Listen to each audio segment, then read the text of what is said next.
The cake had 33 candles. Sloane Whitmore counted them while the caterers arranged champagne flutes along the marble bar of the Voss penthouse, each one placed with the kind of precision that money buys, but warmth doesn't. Outside, Manhattan glittered 52 floors below, indifferent and gorgeous. Inside, Sloane stood in a Stella McCartney dress she had chosen herself. Wearing a smile she had also chosen herself, which was the only part of the evening that felt honest. Calder had texted at 4 in the afternoon. Running late. Important client. You know how it is. She did know how it was. She had known for 8 months. 8 months ago on a Sunday morning while Calder slept, and 7-year-old Theo was watching cartoons in the living room. Sloane had opened Instagram on her phone the way she did most mornings. Absently, eyes without intention, and stopped cold at a photo posted by an account she didn't recognize. A woman with copper-red hair laughing on a terrace, holding a glass of Bordeaux, sunlight catching her earrings. Behind her on the wall, half visible, a painting. Sloane had zoomed in. Her hands had gone very still. She knew every brushstroke of that painting. She had made every one of them. It was the portrait she had painted for Theo's 6th birthday. A small boy in a field of tall grass, looking up at something just outside the frame. His face lit with the particular wonder that only children still carry. She had poured 11 weeks into it. Calder had said it was beautiful. He had also said he had given it to a charity auction without telling her, because the foundation needed a centerpiece piece. And he knew she'd understand. She had understood. She always understood. Standing in her own kitchen with her coffee going cold, she had looked at that painting hanging on a stranger's wall and understood something else entirely. She did not cry. She did not wake Calder. She put her phone face down on the counter, picked up Theo's empty cereal bowl, rinsed it and dried it, and placed it back in the cabinet. Then she made a plan. Now, 8 months later, the elevator chimed. The doors opened. And Calder Voss walked into her birthday party with the red-haired woman from the photograph. Gemma Fitch was 26 years old and had the kind of confidence that comes from never yet being truly wrong about anything. The confidence of a person still waiting for the first lesson. She wore a dress the color of deep garnet, and she held Calder's arm the way people hold things they believe belong to them. Calder scanned the room the moment he stepped off the elevator. He found Sloane within 2 seconds. He always had been good at locating her, she'd give him that. And his jaw shifted in the way it did when he was calibrating his next move. A micro-adjustment, a man pressing reset. He crossed the room, kissed Sloane on the cheek, said, "You look beautiful," and meant approximately half of it.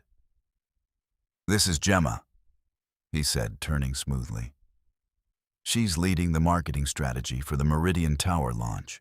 Brilliant work. I thought it would be good for her to meet some of the board contacts tonight." Sloane looked at Gemma Fitch. Gemma looked back with the polished neutrality of someone who had rehearsed this exact moment. "Welcome," Sloane said. Enjoy the champagne. It's a Krug." Calder picked it. She watched Gemma absorb that small detail. The implication that Sloane knew every bottle in this house, every choice, every corner. She watched it land. Then she turned back to Robert Ashby from the board and finished a sentence about the Meridian Tower's east facade that she had started before the elevator opened. Across the room, Wren Calloway materialized at Sloane's elbow like a hawk that had been circling all evening. Wren was 34, sharp-jawed, and had spent 6 years at Calloway and Reed building a reputation for finding exactly the thread that unravels everything. "She's really here," Wren said very quietly. "She's really here," Sloane confirmed, equally quiet. "Are you okay?" Sloane picked up a champagne flute from a passing tray, and the Krug was cold and precise and excellent. "I've been okay for 8 months," she said. Tonight is not the night I stop being okay. Tonight is the night I start. She took a sip. We need to move faster on the financial documents. Wren nodded once, said nothing more, and drifted back into the party like she had never left Sloane's side at all. There is a specific kind of grief that has no clean name. The grief of looking back and seeing not a sudden catastrophe but a long, patient removal. As if someone had been taking things from you one at a time, so quietly and so gradually that you mistook each loss for your own decision. Sloane had been 25 when she met Calder Voss at a gallery opening in Chelsea. She had 3 paintings in that show. He had bought one without asking the price first, honest, which she had found reckless and then romantic and then, much later, instructive. He bought things without asking their cost. That was simply who he was. They married when she was 26. It was fast. He said he didn't believe in waiting for things he was certain about. She believed him. The first thing that disappeared was the gallery residency in San Francisco. She had been accepted. A 6-month program, competitive, career-defining. Calder had not asked her to decline it. He had simply presented, over the course of 3 weeks, a series of situations that made declining feel like her own idea. A dinner with his investors that she was essential to. A pregnancy scare that turned out to be nothing but left her shaken. A conversation about how the timing felt complicated given that they had just gotten married, didn't she think? Nay, she declined the residency. She told herself it was her choice. The second thing was the commission from the Meridian Arts Foundation. A major public installation, her name, her vision, full creative control. She had been 3 weeks from signing when the foundation quietly withdrew, citing a change in partnership priorities. She never knew why. She moved on. Then Theo was born, and she loved him so completely that for 2 years she barely noticed she had stopped painting anything that wasn't for him. By the time she found that Instagram photo, she had been away from serious work for nearly 5 years. And the painting on that stranger's wall, the one Calder had taken without asking, the one he had given away like it was his to give, was the last thing she had made that still felt entirely hers. She pressed her hand flat against the kitchen counter that Sunday morning and made herself breathe. She thought, I want it back. Not the painting. Everything. Constance Voss called on a Tuesday, which was unusual. She called from her own number, which was more unusual. She called without having her assistant place the call first, which in 12 years of knowing this woman Sloane had never once experienced. I need to see you, Constance said. Not at the house, not at the club, somewhere private. They met at a tea room in the West Village that Constance had chosen. Small, quiet, the kind of place that valued discretion as a matter of institutional character. Constance arrived first. She was 69 years old, with the posture of a woman who had decided at 40 that gravity was a negotiating position. Her hands, and wrapped around a porcelain cup, were steady. Sloane sat down. She waited. I know about the woman, Constance said without preamble. I've known for some time. That is not why I called you. Sloane kept her expression neutral. Then why did you call me? Constance set her cup down with the precision of someone choosing their moment. Because my son is preparing to file for divorce. And before he does, he's going to make you disappear financially. I have seen the structure. I know what it looks like. A pause. I built it with his father 30 years ago for other purposes, and Calder has adapted it. What kind of structure? 3 holding companies. 2 are registered offshore. 1, Constance said, and here her voice shifted in a way that Sloane couldn't immediately read, is registered under my name, without my knowledge or consent. The tea room was very quiet. Someone at the next table turned a page of their newspaper.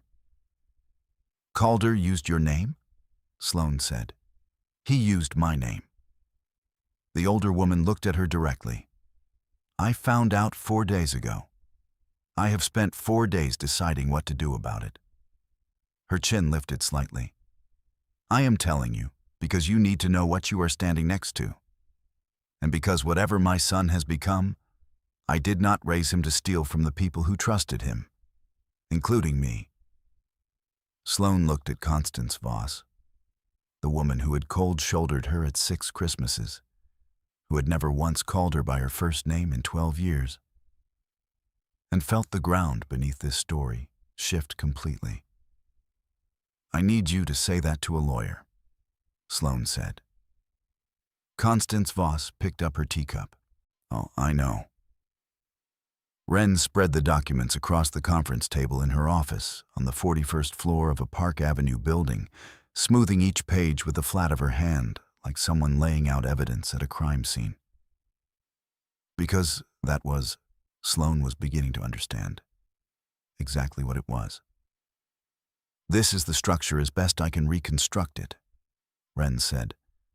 "Voss Holdings is the parent. Below it, he has created 3 subsidiaries over the past 14 months. Meridian Asset Group in Delaware, Crestline Capital registered in the Caymans, and a third entity, Ashford Property Partners LLC, registered in New York State under the name Constance A. Voss." "Without her signing anything?" "That is the question I am currently most interested in." Wren pulled a separate sheet forward. If her signature was obtained under false pretenses, if she signed something without understanding what she was signing, that is fraud. If her signature was fabricated entirely, that is a felony. She looked up. Either way, it is the thread. And the purpose of all 3? To move approximately $64 million in liquid assets out of Voss Holdings before divorce proceedings formally begin. The company shows diminished value on paper. You receive a settlement based on that diminished value. He reconsolidates afterward. Wren said it cleanly, without dramatics, because the facts were dramatic enough. Sloane sat with that number for a moment. 64 million. Not abstract. She had helped build that number. A decade of hosting, connecting, smoothing, representing. A decade of being Calder's most useful asset while being listed nowhere on the balance sheet. "There's something else," Wren said. She hesitated, which for Wren was notable, because hesitation was not part of her standard operating procedure. "He has a private investigator, has had one for approximately 3 months, watching you." "Watching me for what?" "Grounds. He needs grounds to accelerate proceedings on favorable terms. If he can establish you as the party at fault, even superficially, it shifts the leverage." Sloane absorbed this. She thought of Theo. She thought of the way Theo held her hand crossing streets, fingers wrapped completely around 2 of hers. "He's going to try to take Theo," she said. It wasn't a question. "He is going to try," Wren said, "which means we cannot give him a single thing to work with." "Not one." Sloane nodded slowly. "Then I need to be very careful about Jasper Aldridge." She had not planned to walk into the Harlow Gallery on a Thursday evening in late October. She had planned to pick up Theo from his piano lesson and go home. But the piano teacher had canceled, and Theo had a play date that extended by an hour, and Sloane had found herself walking down a street in Chelsea with an unexpected 45 minutes and no designated purpose, which was a condition so rare in her life that she almost didn't recognize it. The gallery's front window held 3 paintings. She stopped at the third one. It was abstract. Layers of pigment worked into something that felt geological, like looking at cross-sections of time. The artist's name on the placard meant nothing to her. But the feeling it produced was something she hadn't felt in years. A clean, uncomplicated wanting. She went inside. He was standing in front of the first painting with a glass of water, not wine, which she noticed. Mid-30s, dark jacket, the particular stillness of someone who has learned to look at things without needing to immediately have an opinion about them. He turned when she came in, and she caught the exact moment he recognized her. A small, controlled flicker. He had recognized her. She had not yet recognized him. "Sloane Whitmore," he said. Not a question. She held his gaze. "I'm sorry. Have we met?" "Not directly." He extended a hand. "Jasper Aldridge. I bought one of your pieces 6 years ago at a group show in Tribeca. The small oil, the harbor with no boats. It's still in my apartment." She remembered the painting. She did not remember him. "You have good taste," she said, because it was true. "I've always thought so about your work." He said it without flattery, the tone of a statement of fact. "I've been trying to find a way to connect you with Harlow for almost a year. Harrison Harlow is looking for a major show next fall, a solo show. Someone the New York art world has been missing and doesn't know how much until they're reminded." Sloane looked at him carefully. Something about the specificity of that sentence, a year, a major show, a solo, felt less like serendipity and more like intention. "How did you know I'd be here tonight?" she asked. Jasper looked at her steadily. "I didn't," he said. But he was a fraction of a second too slow. The photographs were taken on a Thursday. Sloane learned this on a Monday, which meant that for 4 days she had been living normally, making Theo's breakfast, attending a meeting with Wren, picking up dry cleaning. While somewhere, a man with a telephoto lens had been reviewing his work. The photographs showed Sloane and Jasper Aldridge leaving the Harlow Gallery together. Sloane laughing at something he had said. The two of them at a small Italian restaurant 3 blocks away, sitting across from each other for 85 minutes. Jasper touching her hand briefly when making a point about a painting. She remembered that touch. It had lasted approximately 1 second and had been entirely professional. It did not look that way in the photograph. Calder's attorney, a firm called Gerard Holbrook Partners, whose office occupied 2 floors of a midtown building, and whose reputation was built on the systematic destruction of whatever the opposing side believed was safe, filed a motion on Monday morning requesting emergency consideration of a custody arrangement modification, citing documented evidence of the respondent's extramarital conduct and the potential impact on the minor child. Wren called Sloane at 7:45 in the morning. Sloane was standing in the kitchen making Theo's oatmeal. "Read it to me," Sloane said. Wren read the key paragraphs. Sloane stirred the oatmeal. On the other side of the breakfast bar, Theo sat on a stool drawing a dinosaur on the back of a permission slip. "How bad is it?" Sloane asked. "It's a pressure move," Wren said carefully. "The evidence is thin, a dinner and a touch on the hand. No judge is going to terminate custody based on that. But he's not trying to win this motion. He's trying to make you react. He wants you scared, and he wants you making decisions from fear." Theo looked up from his dinosaur. "Mom, does a stegosaurus have 4 legs or 5? 4, Sloane said. She kept her voice exactly the same as it always was. Warm, present, unhurried. "The back plates are on its spine, not legs." "Oh yeah." He went back to drawing. Sloane looked at her son's bent head and felt something harden inside her. Not rage, which is hot and unstable, but something colder and more durable, like a material that forms under pressure. "Tell me what we do next," she said into the phone. The item appeared on a social page at 6:17 in the evening. Sloane's name. A photograph of her and Jasper leaving the gallery. The caption was crafted with the specific skill of a person who knows exactly where the line of legal liability is and stays 2 steps behind it. All implication, no accusation. Enough for the comment section to do the rest. By 8 o'clock, she had 19 missed calls. 3 were from people she considered friends. The other 16 were from numbers she didn't recognize, which she had learned by then was never a good sign.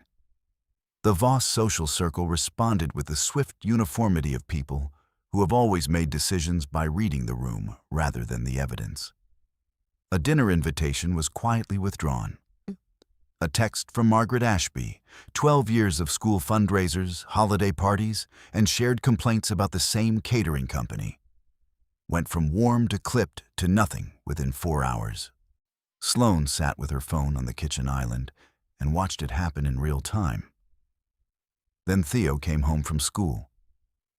He dropped his backpack by the door and came into the kitchen and opened the refrigerator and stood there looking into it with a thoughtful expression of someone conducting a serious audit.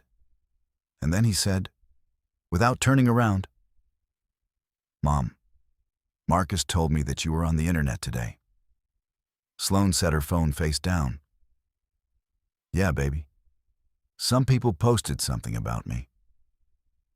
Theo closed the refrigerator with a juice box. He sat down.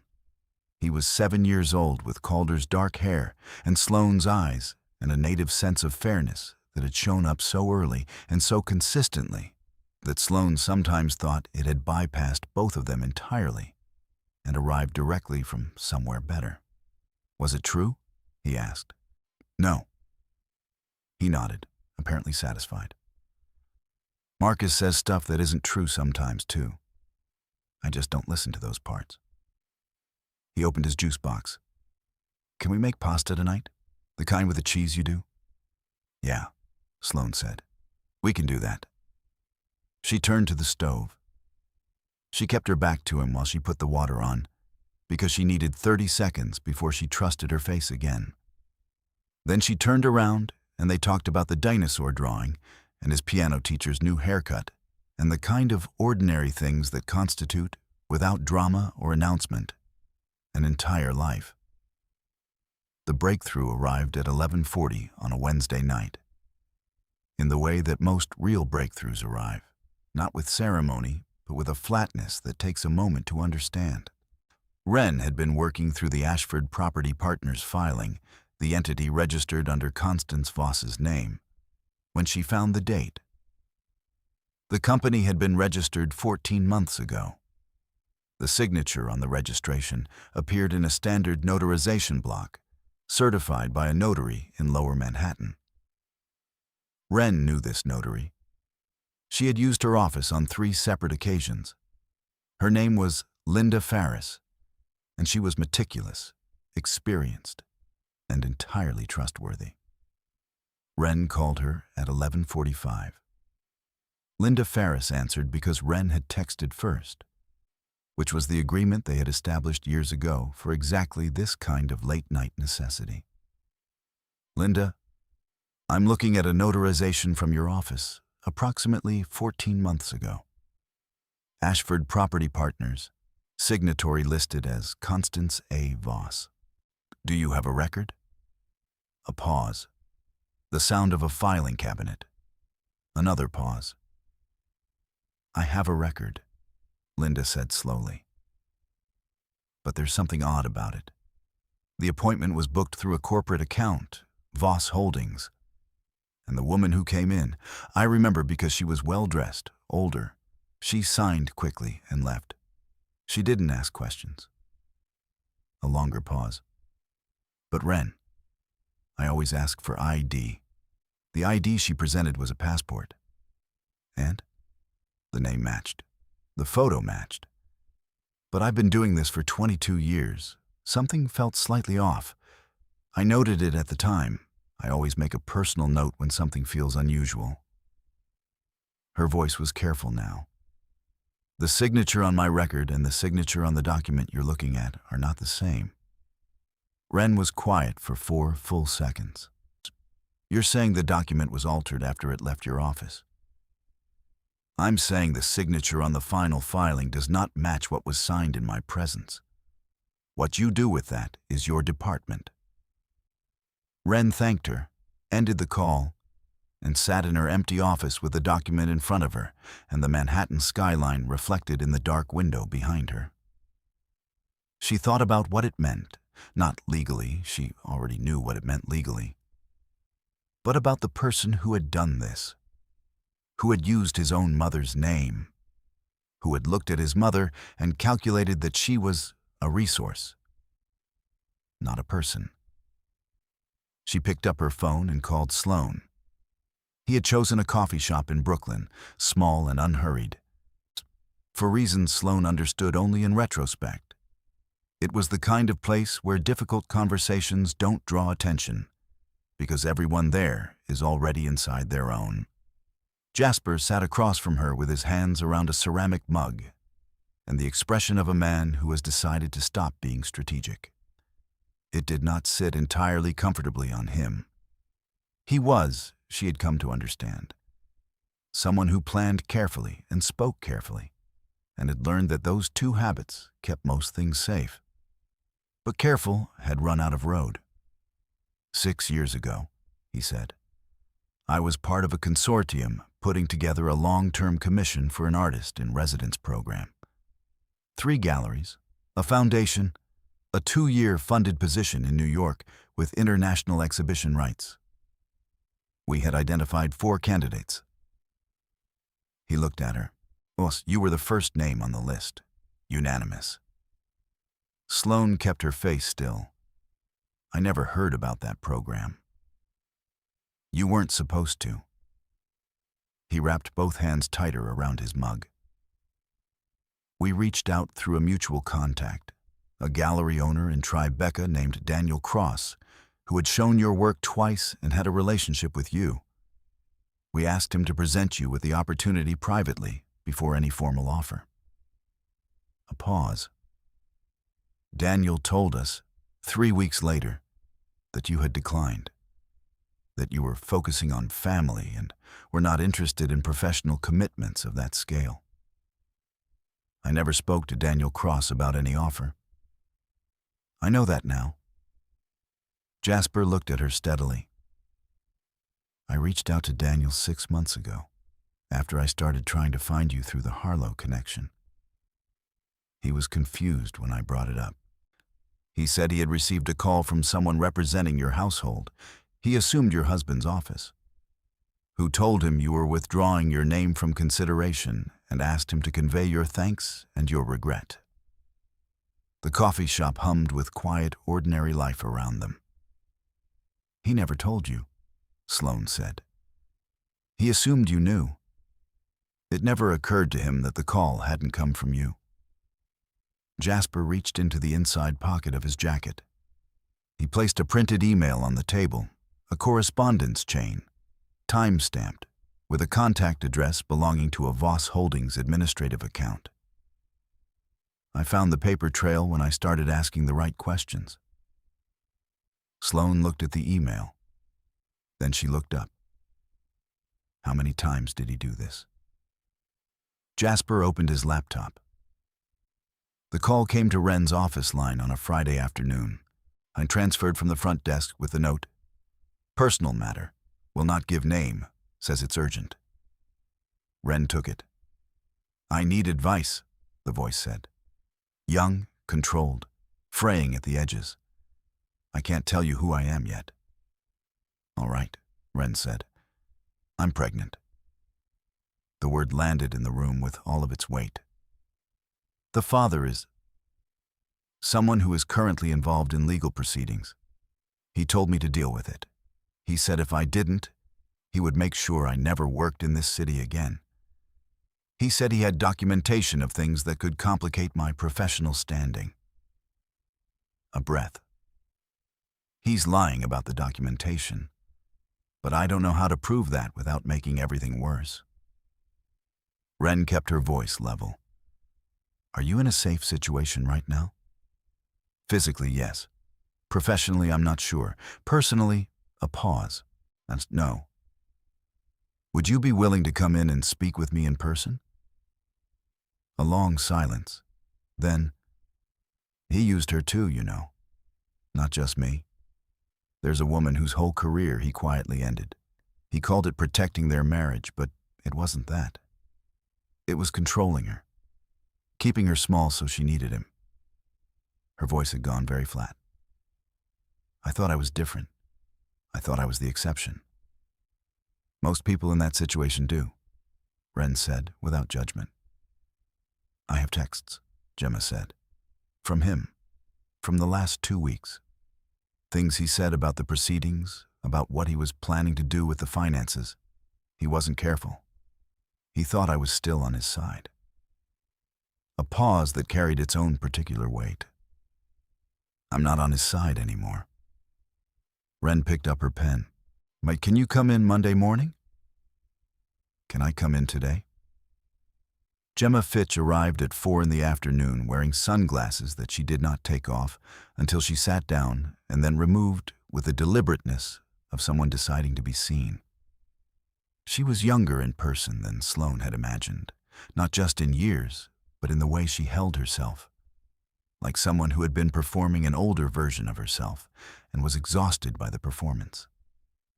She placed her phone on the table. The messages were already open. She turned the screen toward Ren without a word. Ren read. She kept her expression professionally neutral. Internally, she thought, this is more than enough. They had never all been in the same room. Sloane had thought about this on the way there. The precise social geometry of what was about to happen. 4 women arranged by circumstance around a conference table in Ren's office at 11 o'clock on a Tuesday night. The city pressing quietly against the windows 41 floors below. Constance arrived first. She had dressed as though for a board meeting. She sat at the far end of the table, hands folded, and looked at the empty chairs with an expression that offered nothing. Sloane arrived second. She and Constance looked at each other across the length of the table. 12 years of formal dinners and careful conversation and the specific chill of a woman who had never fully approved of her son's choice. 12 years of Sloane adapting, accommodating, translating herself into acceptable language. Constance, Sloane said. Sloane, Constance said. It was the first time in 12 years she had used her first name. Gemma came last, 4 minutes late, and when she walked in and saw Constance, she stopped moving entirely for 2 full seconds. Constance looked at Gemma the way a person looks at the physical embodiment of something they had previously only known as information. Carefully, and with more complexity than simple contempt. Nobody spoke for a moment. Then Constance said, addressing Gemma directly, "Sit down. What my son did to you was unconscionable. That is not an absolution. But it is a fact, and I will not pretend otherwise." She unfolded her hands. What I am interested in is not the past. I am interested in the next 4 weeks. Ren placed a stack of folders on the table. Here is what we have collectively. Constance has confirmed her signature was forged on the Ashford filing. I have a handwriting expert and a notary ready to testify. Gemma has text messages in which Calder explicitly discusses the financial restructuring in ways that constitute clear legal exposure. And I have documentation showing that Calder systematically blocked Sloane's professional opportunities across 6 years. She looked at each of them in turn. Together, this is not a divorce case. This is a criminal case. The question is how we use it. Sloane looked at the woman who had never called her by her first name, and the woman she had imagined as an enemy, and her best friend who had never once abandoned her, and thought, he underestimated every single one of us. Sloane had not told Ren she was going to do it. She had learned in the past 3 months that some actions needed to happen before they could be talked out of. The Voss Holdings quarterly board meeting was on a Wednesday. Sloan had attended 17 of these over the years. Seated beside Calder, present as decoration, spoken to occasionally by board members who couldn't remember her professional history because she had stopped mentioning it. She knew the conference room. She knew the security protocols. She knew that as Calder's wife, still legally, her name was on 2 building access registrations. She arrived 12 minutes after the meeting began. She walked through the lobby and into the elevator and to the 47th floor. The board member who opened the conference room door to her appeared to momentarily lose the thread of what he was saying. Calder was at the head of the table. He saw her, and something happened in his face. Something fast and controlled, and not quite controlled enough. Constance was already inside. She had arrived as a board member, which she remained, which Calder had apparently forgotten was still true. She sat at the far end of the table and did not look at her son. Sloan spoke before anyone could redirect her. "I apologize for the interruption.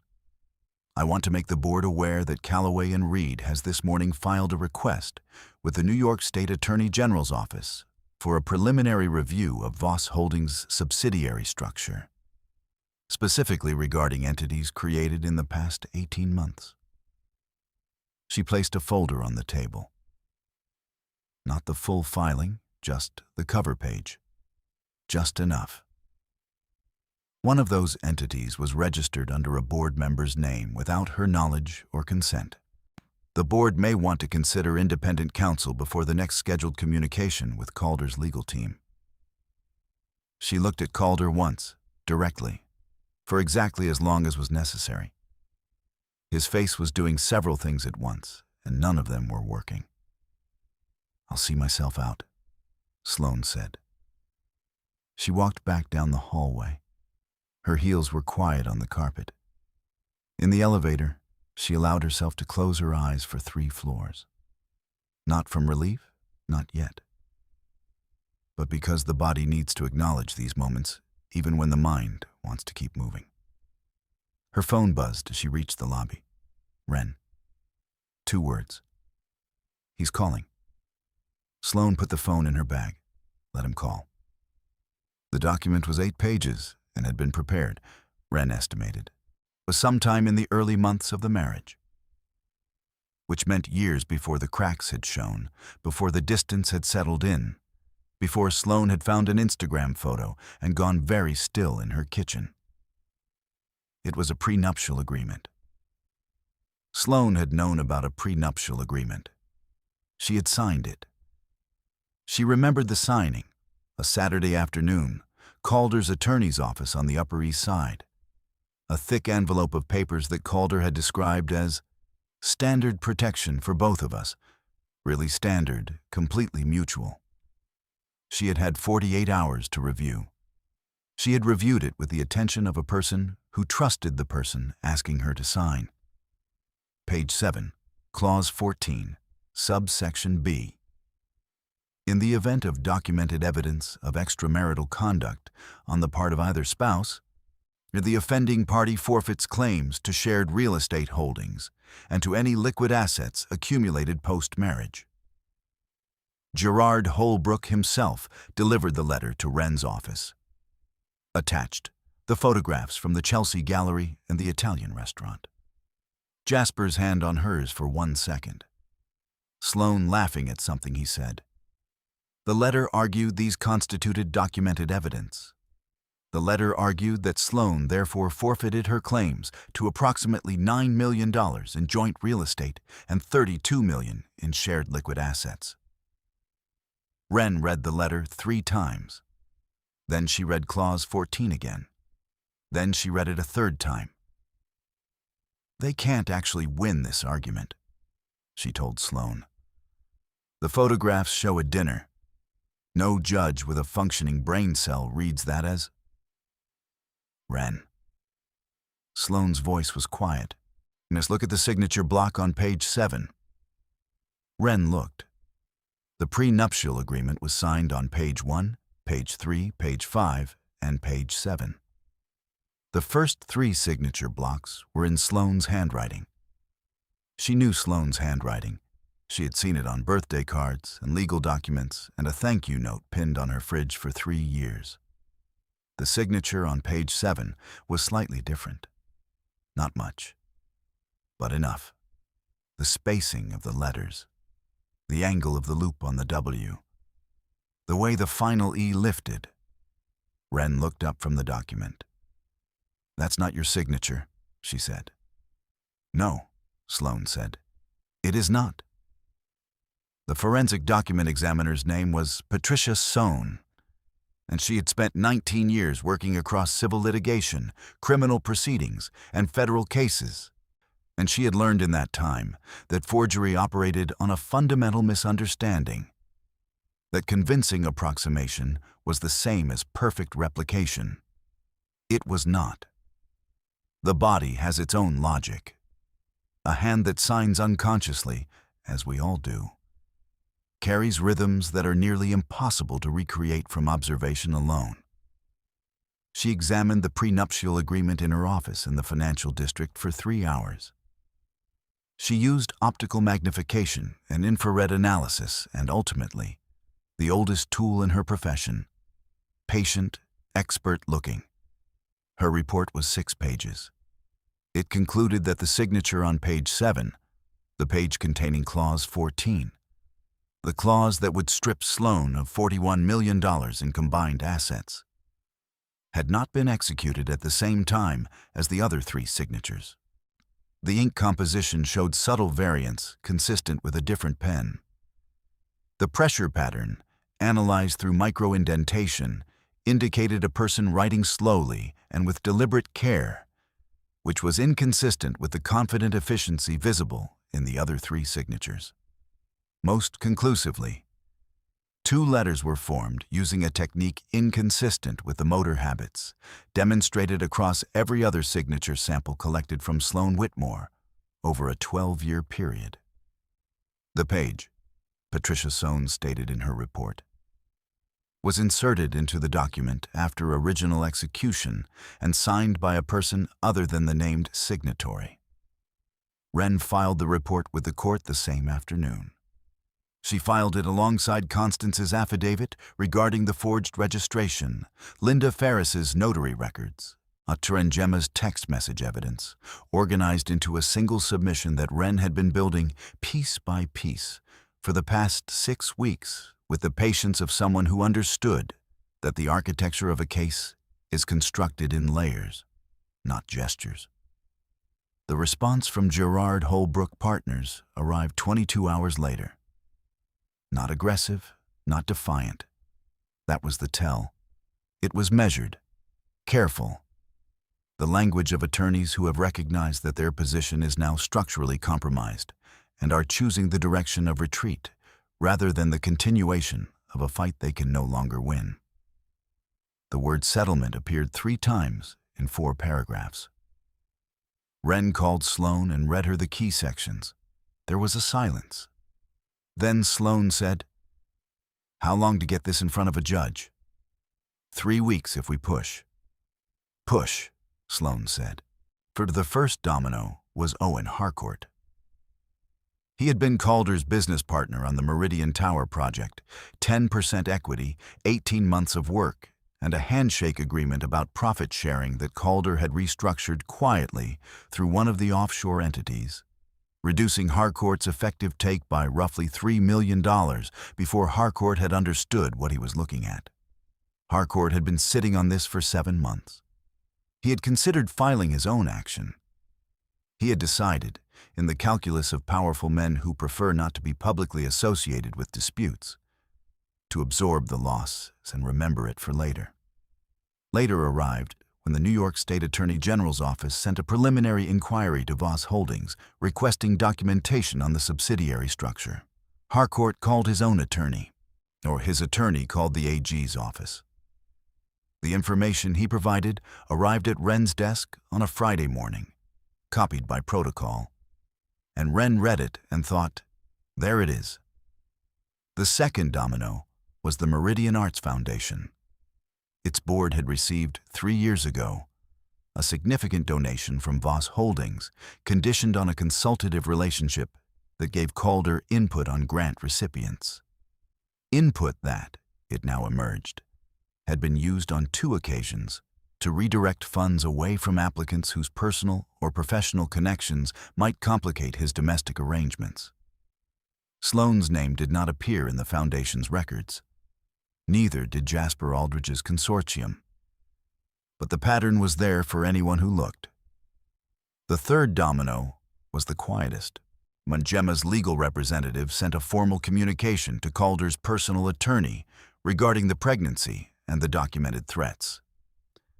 The communication was precise, documented, and noted explicitly that it was being filed concurrently with the New York State Bar, which oversaw the professional conduct of the attorney who had, allegedly on Calder's behalf, transmitted several of the threatening messages. Within 10 days of the AG inquiry, 2 of Voss Holdings' 3 largest institutional investors requested extraordinary board meetings. The stock price did not collapse. It was privately held. But the value assigned by the independent auditors brought in at board request declined by an amount that Calder's personal financial profile felt acutely. On the 11th day, Calder's personal attorney withdrew from representation. Wren called Sloane at 7 in the morning to tell her. Sloane was making Theo's oatmeal. She did not put the oatmeal down. She stirred it, listened, and when Wren finished, said simply, "Good. What's the court date?" 10 days, Wren said. "Good," Sloane said again. She put Theo's breakfast on the table and went to wake him up. Calder arrived with 2 attorneys Sloane didn't recognize. His previous firm had been replaced by a smaller practice, competent, not exceptional. He wore a charcoal suit and had the look of a man who has been running a controlled burn strategy for weeks and has only recently noticed that the wind has changed. Constance sat in the gallery, not at the table, because she was a witness and therefore excluded from the proceedings until called. She wore black. May Sloane had seen her in the hallway, and they had nodded at each other with the efficiency of people whose relationship has been stripped down to essentials. Wren presented the case in the methodical way she presented everything. No theater, no speech-making, just the architecture of evidence laid out in sequence. The forged signature, the expert report, the offshore entities, the Ashford registration in Constance's name, the Harcourt information, Gemma's testimony, delivered by affidavit because Wren had protected her from the necessity of appearing in person, the consortium emails showing deliberate interference with Sloane's professional opportunities across 6 years. Calder's new attorneys objected at several points. The judge, also a woman named Patricia Delgado, who had been on the family court bench for 11 years and had seen most of what a marriage can become, sustained very few of them. The moment came not during Wren's presentation, but during Sloane's statement. She was permitted 5 minutes. She took 4. She placed a photograph on the table in front of Judge Delgado. Not the original painting. It was on Gemma's wall, and Sloane had decided, after consideration, that she did not want it back. But a photograph of it, a small boy in tall grass looking up at something just outside the frame. "My son is 7 years old," Sloane said. "I painted this for him when he turned 6. The man at that table took it from our home without asking me and gave it to someone else as a gift. He did not tell me. He did not think he needed to." She looked up. "That painting is the clearest summary I can offer of how this marriage worked. He decided what was his to give away, and he gave it.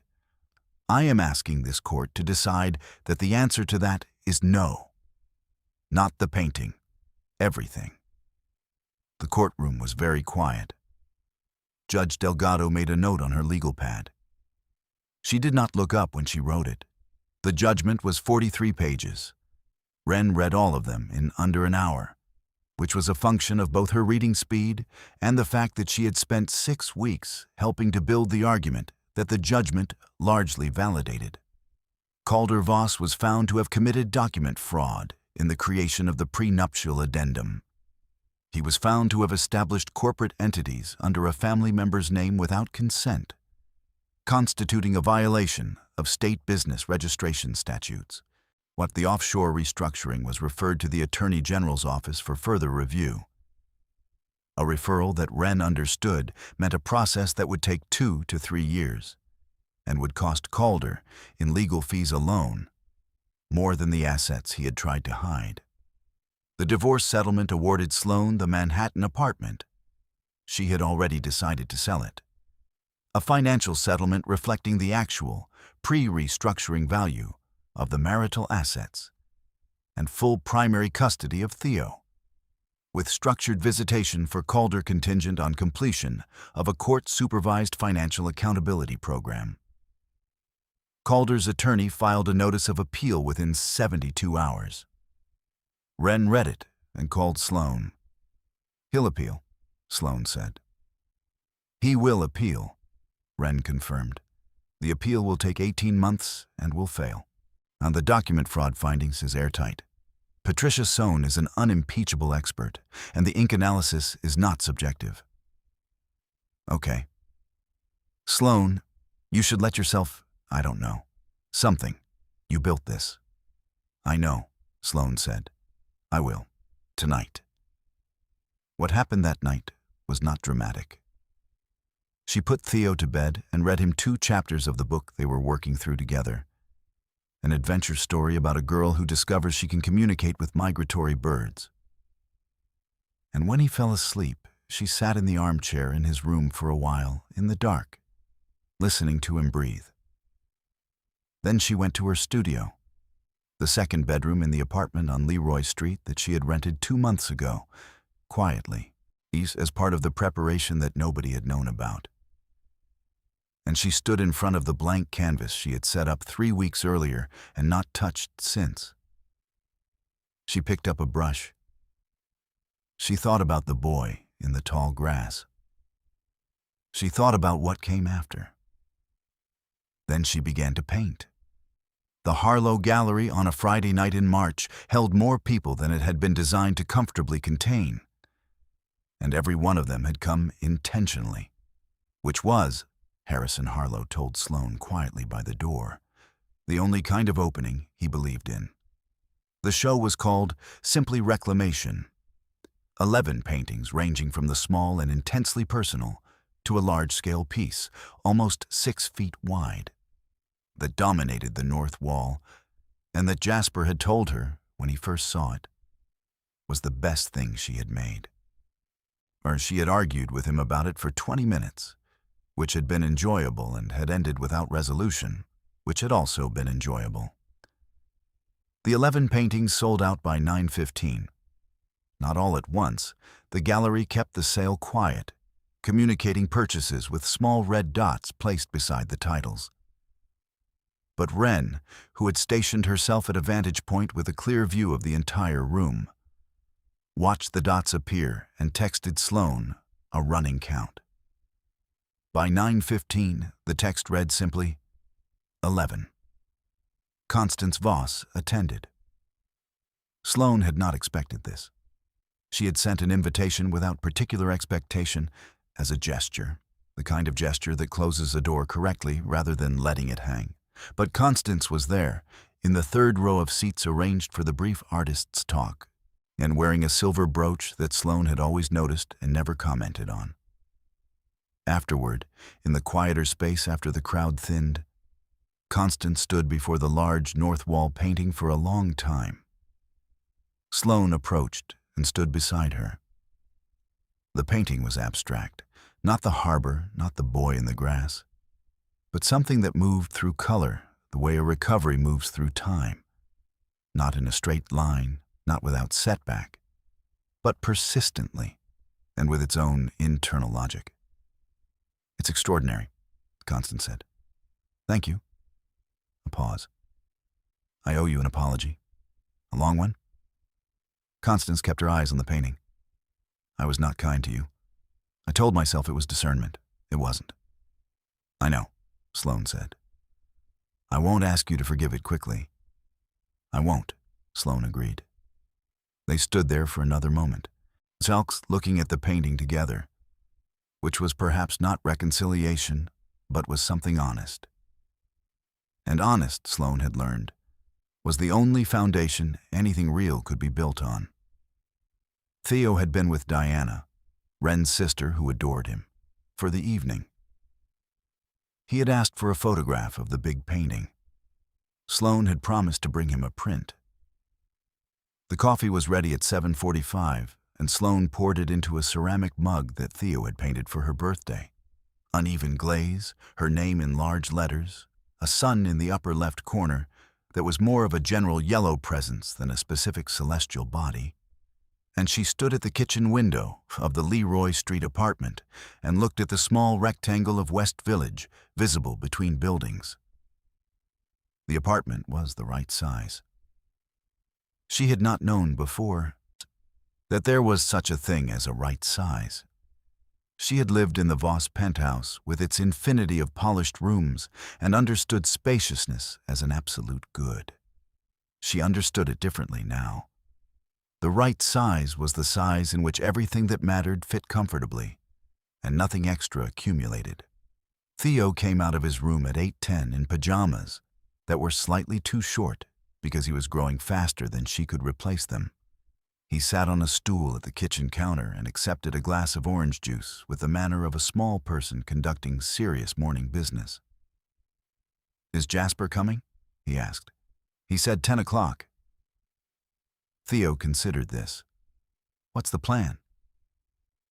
He found a bakery in the West Village that apparently has something called a cardamom twist that he says is not to be missed.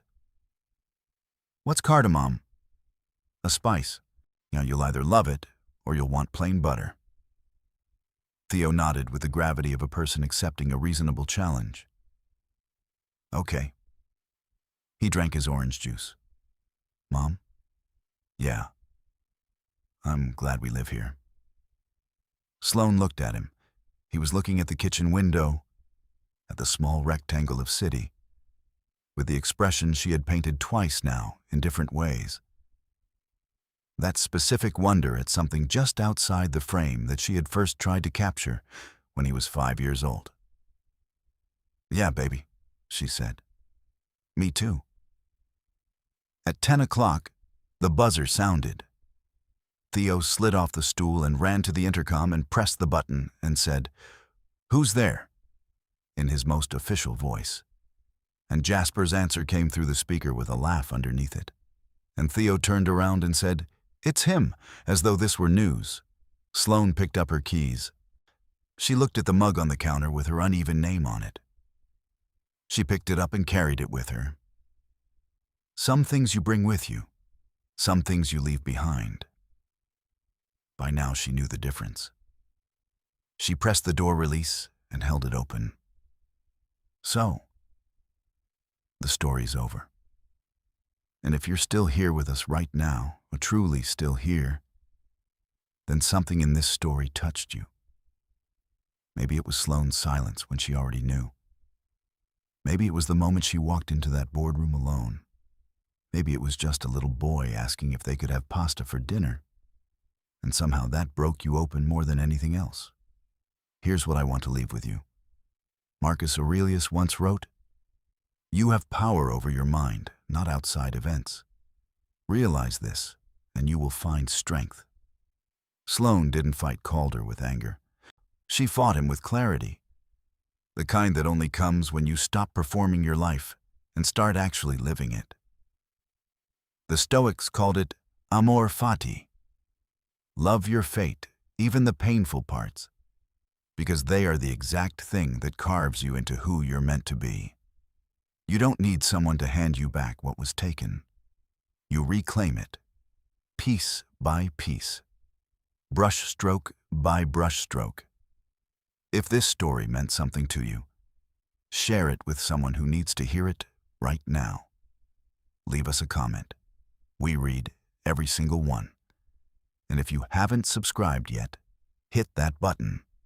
New stories drop every week, and you don't want to miss what's coming next. We'll see you there. This story is a work of fiction, created entirely for entertainment and storytelling purposes. All characters, including Sloane Whitmore, Calder Voss, Gemma Fitch, E. Constance Voss, Wren Calloway, Theo, and Jasper Aldridge, are fictional and do not represent any real individuals, living or deceased. All events, locations, organizations, and dialogue depicted in this content are products of creative imagination and bear no intentional resemblance to actual persons, events, or circumstances. Any similarity to real people or situations is purely coincidental. This channel is committed to responsible, original storytelling. All emotional themes, including marriage, betrayal, legal proceedings, and personal recovery, are handled with care and are intended to inspire reflection, empathy, and meaningful conversation. No legal, financial, or professional advice of any kind is implied or intended. This content is produced independently and is not affiliated with any brand, institution, or individual mentioned within the narrative.